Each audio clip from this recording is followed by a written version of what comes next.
This is the Washington Times front page for Monday, October 30th, 2023.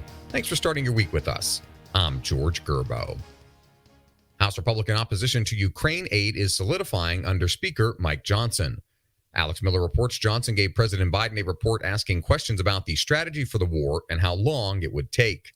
Johnson has stressed that the House would not bundle aid for Ukraine and Israel's conflict with Hamas, as the president wants.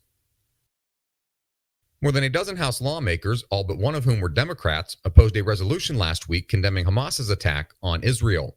Ramsey Touchberry reports that group included members of the far-left squad, some of whom have weathered intense criticism for anti-Israel sentiments.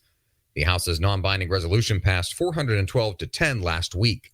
9 Democrats and Kentucky Republican Representative Thomas Massie voted no. Another 6 Democrats voted present.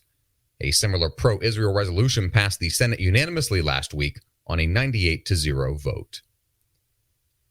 As Israel ramps up its response to Hamas, questions are swirling about what the group truly wants from a political standpoint. Ben Wolfgang and Guy Taylor report regional experts say the Western understanding of Hamas largely ignores how the group is perceived throughout its base of operations in the Gaza Strip. Some argue that Hamas's assault that claimed the lives of more than 1,400 Israelis on October 7th may have deepened and expanded its following. Perceived injustices by the government of Israeli Prime Minister Benjamin Netanyahu stirred outrage even before its retaliatory bombing campaign. Minnesota Representative Dean Phillips has kicked off his upstart Democratic presidential primary bid against President Biden in New Hampshire.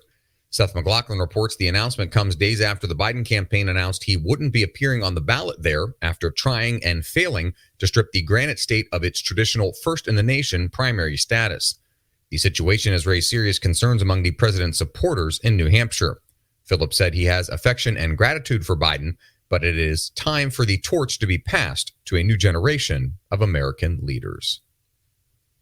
The South Korea district where 159 revelers were crushed to death last Halloween is neither silent nor haunted as it marks the tragedy's anniversary.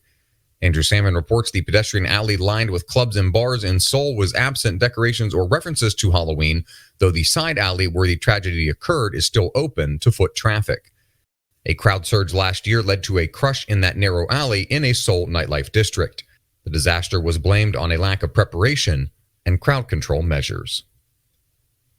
And finally, Stephen Dinan profiles the faith of new House Speaker Mike Johnson, a member of a Southern Baptist church in his native Louisiana. Find all today's front page stories at WashingtonTimes.com/front page or on the Washington Times app, and find us wherever you get your podcasts. Just search Washington Times in any major podcast app. You can also find us on social media at Wash Times for breaking news, sports, commentary, and more. For the Washington Times, I'm George Gerbo.